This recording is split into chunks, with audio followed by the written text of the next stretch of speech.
Death certificate? Hindi naman patay si tatay ah. Anak, alam kong nasa kwarto ka ng tatay mo. Si nanay. Anak!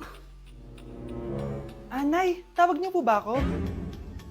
Wala. Kala ko nasa loob ka eh. Sige nay, gagawan ko na po ng pagkain si tatay. Kailangan ko malaman ng totoo. Sorry, Nay. Kailangan kong gawin ito sa'yo. Nay, ito na po pala yung pagkain ni tatay. Ginawan din po pala kita. Buti naman naisip mo pa ako. Thank you anak ha. Welcome nay. Mahal, kain na tayo. Gumana yung plano ko. Kailangan ko na humingi ng tulong. Ang galing mo din Scarlett, no? Pero mas magaling ako. Nay, hindi ka nahimatay. Anong akala mo sa akin? Tanga? Inamoy ko yung pagkain na binigay mo sa akin. At kaamoy niya yung lason na nilalagay ko sa pagkain ng tatay mo. Ang sama mo, Nay. Well, kailangan ko ang pera ng tatay mo. Inasawa ko lang naman yan kasi mayaman siya. Ipapakulong kita sa ginawa mo kay tatay. Sa tingin mo maniniwala sa'yo ang mga pulis? May CCTV tayo sa bahay. Kitang-kita dyan na ikaw ang gumagawa ng pagkain ng tatay mo. Kanina pa nasa kulang mga pulis. At naririnig nila lahat ng sinasabi mo. Mga pulis? Nasaan na siya? Nakakatakot! Matalino ako, Scarlett. Alam kong gagawin mo yan. Binayaran ko ang mga pulis para din nila kulihin. Pera-pera lang. Walang iya ka talaga, Nay. Sumama ka na sa akin. Itali nyo na yan. At siguraduhin yung hindi makakatakas yan. Ano? Itatali? Hindi! Shh, Scarlett. Itatakas kita, ha? Alam ko lahat ng baho ng nanay mo. Tita, Scarlett, may kausap ka ba? nandiyan na si nanay. Bilisan mo. Paparating na siya. Bibilisan ko na. Let's begin the Christmas Anak, party! enjoy mo naman yung Christmas party nyo. Naimamya ka na. Wow, babe. Powerhouse of Brazil. Hirap naman nito. O ano, BR na lang? Boring mo naman. Wow, nahiya naman ako sa'yo, Sheila. Kaya pala palagi kang lumalapit sa akin kapag gusto mo ng sagot. A student, settle down. Mag-exchange gift na tayo. Exchange gift. Ano kayo to? Ano ba? Huwag ka kayo maingay. Nag-review ako dito, oh. Sheila, anak eh. Ng regalo. Thank you. Oh my God, thank you po. Okay, class, listen. Dahil Pasko, may special gift ako para sa pinaka-fresh kong anak dito. O ganyan-ganyan ka pa, saan kayo mo mapupunta? Ito ay si Krista. Congrats, anak. Yeah, Garnier Vitamin C Serum. Wala, hindi ako yung napili. Ano kaya meron doon sa Garnier na yun? Ba't kaya nakakagulo sila? Psst, anak. Balita ko, nakaka-fresh daw talaga yun. And it can fade dark spots in just 3 days. Talaga ba? Kaya ba ako i-perfect yan sa quiz, Nay? Di ba? With honors ka nga, pero mukha ka namang zombie. Whatever. Pero what if nga, baka this is my time to glow up? Sayang, hindi ko inanalo, anak. Okay lang yan, Nay. Balita ko, this 12-12, buy one take one ng Garnier Vitamin C Serum. Kaya pares pa rin tayong fresh kapag umakyat tayo sa stage. Tama! Yung iba kasi dyan, fresh nga, pero yung grades, nabulok na. True! Let's welcome the class valedictorian. Wow, fresh niya naman. Proud ako sa'yo, anak. And now, for her speech. Nasaan yung mga nag-bully sa akin? Ay, bagsak pala! Trigger warning, kung takot kayo sa tahi, huwag niyong papanoorin to. So may nag-comment, bago ko sagutin yan, gusto ko lang sabihin na Happy New Year everyone! Tapos na yung 2024. So, answering the question, ano po yung nasa labi niyo? Tinahi po yung labi ko. Ang ginawa pong surgery sa akin is lip reduction surgery. So, pang 5 araw na to guys, and as you can see, hindi ko na ilalapit kasi baka matakot talaga kayo. Bakit ako nagpa-lip reduction surgery? First of all, siguro lahat naman tayo may insecurity. And kung di nyo napapansin, malaki talaga naturally yung labi ko. Mas malaki yung sa taas compare sa baba. So hindi siya proportion. Actually, dapat hindi ko na siya itutuloy. Pero may isang bagay kung bakit ko siya tinuloy. And yung number 2 reason ko is palagi ko siyang nakakagat whenever na kumakain ako. So dahil nga malaki yung labi ko, marami laman sa loob. So kapag ngumunguya ako, nakakain ko siya. Ang tendency, hindi nawawala yung singaw ko. And lumalaki yung singaw ko kasi palagi ko siyang nakakagat. Imagine, hindi lang isa, hindi lang dalawa ko siya beses nakakagat, kundi siguro mga 5. Ganun kalala. So, dugong-dugo talaga. Kaya tinuloy ko na rin siya para finally mabawasan na yung laman niya sa loob at sana hindi ko na siya makagat in the future. Pero syempre, para mas maging confident na rin ako sa mga pictures. Kung nagtataka kayo kung bakit after Pasko or December 26 ako nagpa-surgery, is yun yung earliest na appointment na pwede yung doctor ko. And yun na yung ginrab ko since kailangan kong gumaling before ako bumalik sa school. Kasi di naman ako pwedeng bumalik sa school na nang ganito yung sitwasyon ng bibig ko. Paano ako magre-report, diba? Ito na ata yung sinasabi nilang New Year, New Me. So yun lang naman guys. Again, happy New Year. Wishing you all the best in 2025. Babalik na ako sa content ko. Promise, pag gumaling na talaga to. Bye-bye. Kakarating lang namin dito sa Vietnam at ano pa bang gagawin natin? Titikim tayo ng convenience store food.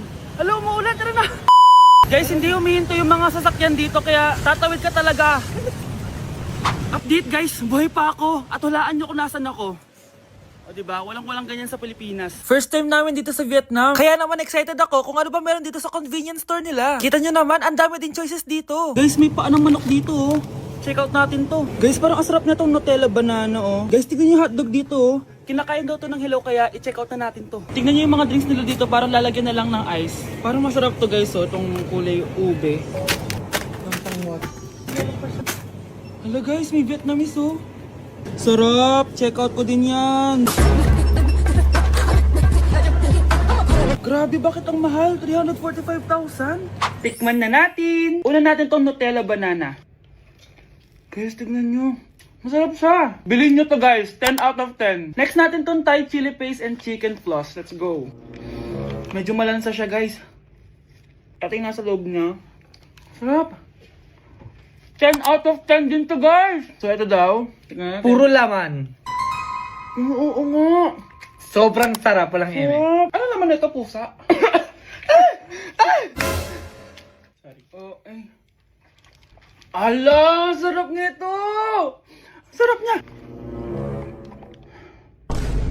1 million out of 10. Next natin tong hotdog nila na hindi na niluluto. So ganito siya guys. Pinili ko lang siya. Ang sarap! 9 out of 10 to sa akin. Next natin tong mix na spicy Korean chicken. Ayan, ganito yung tsura niya. Sarap siya. Hindi ko sabay. Sarap kaya. 8.5 out of 10. Masarap siya. Next natin tong Chan Garotyong na chicken feet or paa ng manok. Chicken feet talaga siya. As you can see, boneless siya. So wala na ata siyang obo. Boneless siya. Ayan guys. Hindi pala siya boneless. May buto siya. Oh. Ayoko siya. 2 over 10 lang siya talaga guys. Okay, next naman itong mga barbecue nila. Ayan, iba't ibang flavor siya. 6 over 10 lang to sa akin. Okay guys, next ito. Parang chicken ata. May lasa siyang efficacent oil. Ayoko to. 3 over 10 lang to sa akin. Ito guys, medyo spicy. Oo nga, lasa ng speakascent oil. Okay lang naman. 4 out of 10. Okay, next, itong empanada nila. Based sa texture na para siyang hopya. Tama nga ako guys, lasa siyang hopya. 5 out of 10 to sa akin. So last but not the least, itong leche flan nila. Ban flan yung pangalan. So wala sa binigyan na kutsara. Para siyang leche flan na hindi sobrang tamis. So 7 out of 10. So yun lang naman guys. Kung gusto niyo ng part 2, comment lang kayo dyan. Bye! Mga anak, sabihin niyo sa akin lahat ng mga problema niyo para maayos na natin. Nay, buntis po ako. Buntis ka na naman? Ibang level na yung kaharatan mo ah! Sorry, Nay. Malagi ako napubuntis. Last mo na yan for today's video! Aba, nakailang buntis ka na! Kalma mo yung mo! Nay, bagsak po ako sa school. Ha? Bagsak! Di ko na talaga alam gagawin ko sa inyo eh! Sorry po, Nay. Babawi na lang po ako sa susunod. Aba, dapat lang! Baka gusto mong bawiin ng buhay dyan! Nay, ampun lang ako. Oo, anak. Sorry, tinago ko sa'yo. Paano niyo nagawang magsinungaling sa akin? Pero okay lang, basta bilhin niyo ako ng bagong cellphone. Oo, ito anak, bagong cellphone! Thank you, Nay! Nai-stress ako sa inyo. Pero buti na lang, meron ako pang pawala ng stress. Ano yan, Nay? Mobile Legends. Ang lakas ko na dito! Tara, laro tayo mga ate kuya! Mas masaya kapag madami! Sabi nga nila, we is better than me! Ako magbubuhat sa inyo ha! Ako pinakamagaling dito eh! Tsaka may nakuha akong bagong skin ni 1-1 dun sa 515 event ng ML! Hay naku! Sali na kayo sa ML BB Creator Base! Mag-submit na kayo ng video tapos pwede na kayo manalo ng iba't ibang rewards from ML! Oo, yan na! Game na bilis! Yan! Go! Go! Sige! And na! Manalo na tayo! Habulin mo! Habulin mo! Nay, nagugutom na ako. Anong gutom-gutom? Sumali ka dito! Mamaya ka na magutom! Dali na! Sali ako next game ha!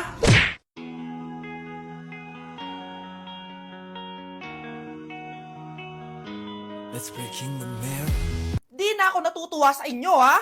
Number 3! Ano ang pinupuntahan sa Bohol? Ma'am, Yes ka. Nasa 200 pesos to eh. Resort, ma'am? Anong resort, ha? Chocolate Hills yun! Umayos na kayo, ha? Ano ang pambansang pagkain? Ano yung pambansang pagka... Ah, ma'am, favorite ko yan. Sige, Samantha. Napaka-basic naman neto. Tanghulo, ma'am. Pinaglolo ko na ba ako dito, ha? Puro kasi kayo TikTok. Adik na kayo. Ang sarap kaya nun, ma'am. Try nyo kaya. Ang pambansang pagkain natin ay adobo, hindi tanghulo. Gawin kitang tanghuli dyan eh. Okay, kakalma na ako, ha? Ang makakasagot neto, perfect na sa exam. Ano ang pambansang laro natin? Pag nasagot ko to, mas mataas na yung score ko kay Samantha. Ma'am, Scarlett, umayos ka na, ha? Sige. ang pambansang laro natin ay 8-ball pool. Anong 8-ball pool? Ornis yun! Perfect ka na sa akin! Perfect 0! Mali ka, ma'am. Halos lahat ng kakilala ko dito naggaganon. Yun yung pambansang laro natin. Oo, desisyon ako. Ayoko na. Magre-resign na ako. Anak, maganda ka na. Pupunta tayo sa reunion, ha? Ah, sige po, Nay. O, anak, ito suotin mo, ha? Ang baduy naman yan, Nay. Pang matanda. Anong pang matanda? Suotin mo yan, suotin mo yan. Sige po, Nay. 1 hour later. Anak, huwag mo kalimutan mag-bless sa mga kamag-anak natin, ha? Sige na, mag-bless ka na doon. Ah, sige po, Nay. Ang dami-dami naman nila. Bless po, tita. Bless po, tito. Lolo, bless po. Few moments later. Nay, nag-bless na po ako. Pwede na po akong kumain? Oh, kakain ka na agad. Meron pa doon. Mag-bless ka pa doon. Si mama naman eh. Bless po. Bless po. Bless po. Uy, parang tumataba ka ah. Parang sumasama po ugali nyo ah. Ma, pwede na po akong kumain? Kakain ka na agad. Meron pa doon. Mag-bless ka pa doon. Gutom na ako. Bless po. Bless po. Kakain na ako. Makakain na ako, ha? Anong kakain? Tapos na yung reunion. Uuwi na tayo. Tara na.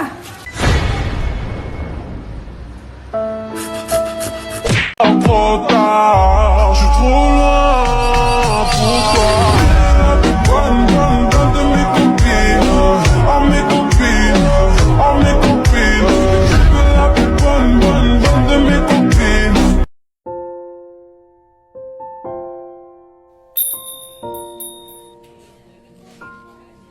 Taba-taba naman nito. Ba't di kaya siya mag-diet? Ang seryoso naman nito. Ang boring.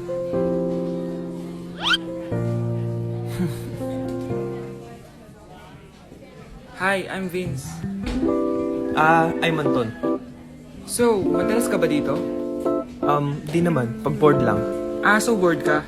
Okay lang, ikaw ba? Ako? Dito kasi kami madalas magkita ng jowa ko. May jowa. Ikaw ba? May jowa ka? Actually, padating na yung boyfriend ko. Ah, so bi ka or gay?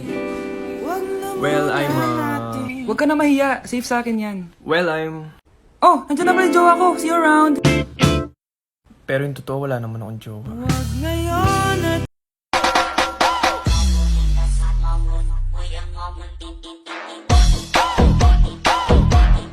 So yun, guys. Pinayagan na ako magjowa ng mama ko.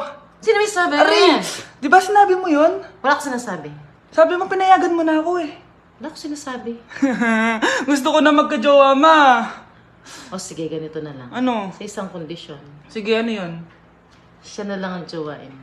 Okay, sige. Tara, pakasal na tayo. Kikilig ako kapag Llora, nene, llora, llora Eres un atraso y ahora tengo un novio nuevo que me hace ram, pam, pam, pam, pam Ram, pam, pam, pam, pam Caliente, quiero que lo muevan las chicas independientes. Vuelta y boom, ja, de frente. Ma yo te imagino en 20 poses diferentes.